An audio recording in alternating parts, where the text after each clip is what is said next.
If you've been canceled or your insurance has been canceled or you've been threatened to have your insurance canceled, never fear.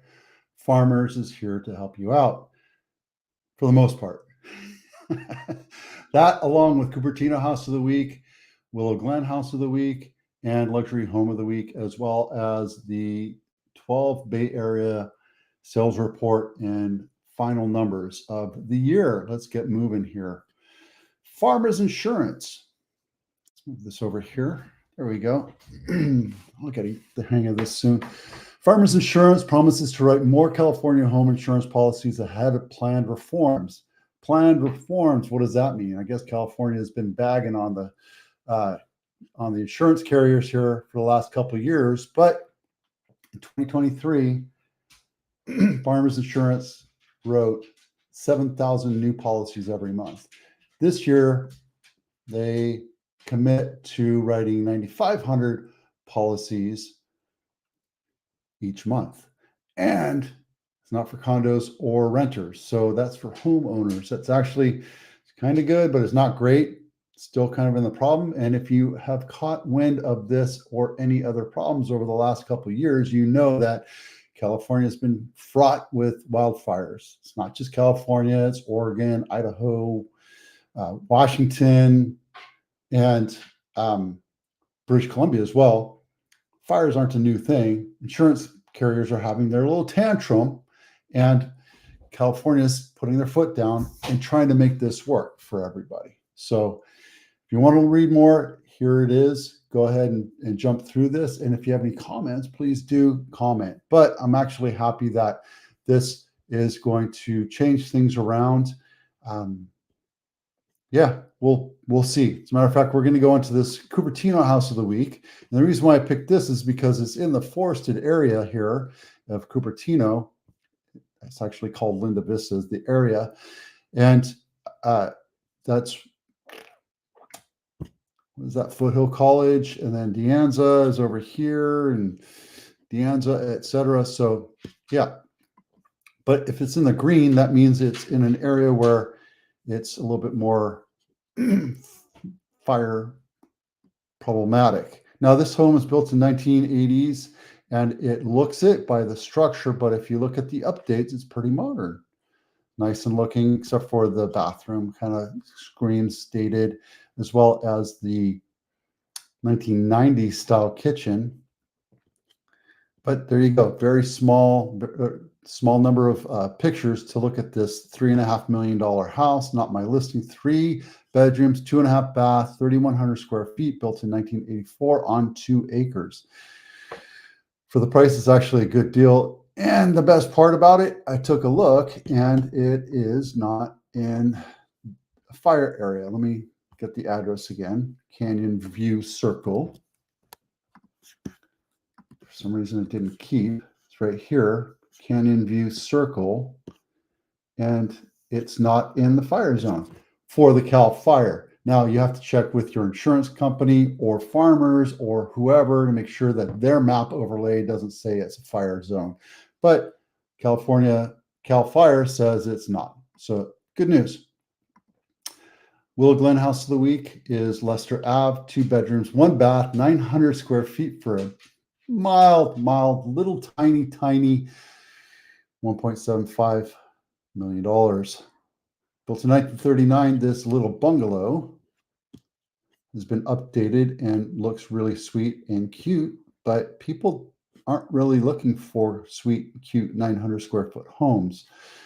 My suggestion would have been to put this thing on the market, get it sold for the value, not update it, let somebody come in and tear it down and put a McMansion on it, because that's what people are looking to do. This also has a 750 square foot ADU or granny unit. It's been on the market 55 days. And the beautiful thing is it is walking distance to Lincoln Ave. I would have started out at 1.6 and sold this thing at 1.7, 1.8 and let developers take it over, because it's a fairly large lot. There you go. All right. Luxury Home of the Week. This is in Monterey, Big Sur, California. And if you can afford a $22 million house, you can afford helicopter. And that's why I'm pointing this one out, because to get from San Jose, Silicon Valley to this home, you would absolutely need to have a helicopter. And if you look, there's a nice little helo pad right there for you. This beautiful home is, I feel like I've seen this house before. It's amazing. It's gorgeous, but it's so far out of the way that, I don't know, you'd have to have a massive desire just to, this would be something like, I guess, like Christie murder novel type home, because it's so big, it's so reclusive, so far away from everything. But look, it's a beautiful house. It's everything you could ever want for a second home for a mild $22 million. If you're interested in looking at it, let me know. Happy to help you out. This episode has been brought to you by the Home Inspection Checklist. If you haven't downloaded this, start your honey-do list today.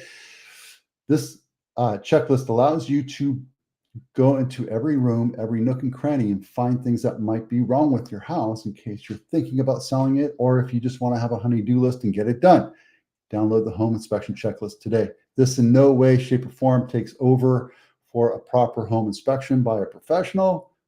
Even though they're human, they do a much more in-depth look at it, but these are what they look at. These little items on this checklist are what the professionals will look at. So you can get them fixed and you can have a smaller report. All right, year-to-date, 12 county, 12-month, end-of-year report. We're almost at $19 billion in revenue sales for single-family homes in Santa Clara County. That's pretty amazing, considering the fact that everybody's talking about how bad volume is and how bad supply is and how bad sales are. We're still at almost $19 billion in revenue and sales. We've had 10,000 homes put on the market so far in Santa Clara County. These are single-family homes, right? The next closest as far as price is San Mateo, which is 2.5 million, and we're at 2.3 million. And Alameda County has the largest number of homes put on the market year to date, 10,377, compared to Santa Clara's 10,251. Looks like Santa Clara is going to wind up in third place as far as volume is concerned. When you look at volume, this is a 5-year chart, and this is spawned by my muse, Ryan Lundquist, who is an appraiser up in Sacramento County, and he gives us all sorts of different types of charts to look at. And this is a good visual representation as to where we are volume-wise, as far as supply is concerned, as far as sales are concerned. If you look at this, is 2023 versus 2024, San Jose homes closed versus Santa Clara County 2023, 2024 homes closed. And we're definitely recovering from the huge dip that we saw in 2023. I think next year we're going to see a reprieve unless rates go higher. And I think what we're seeing is rates are going to continue to stay the same or go higher. We were planning on it going down to about 5.5%, 6%, but it's not yet. We don't know what's going to happen over the next year. If it goes up, people are going to still stay tight. Everybody I talk to that owns a house has a rate around 3%, and they're happy doing that. So just keep in mind that if rates come down, supply might loosen up, and it might make it easier to for the burden of the high prices that we're seeing. Anyway, that's it for now. That's it for now. It's the last time we're doing this. I'll do a recap at the end of the year, but yeah, 2 more days. If you go out tomorrow night, be safe. Don't drink and drive. Have a great time. And if you see me, come and say hi. I'll see you out there. Happy New Year.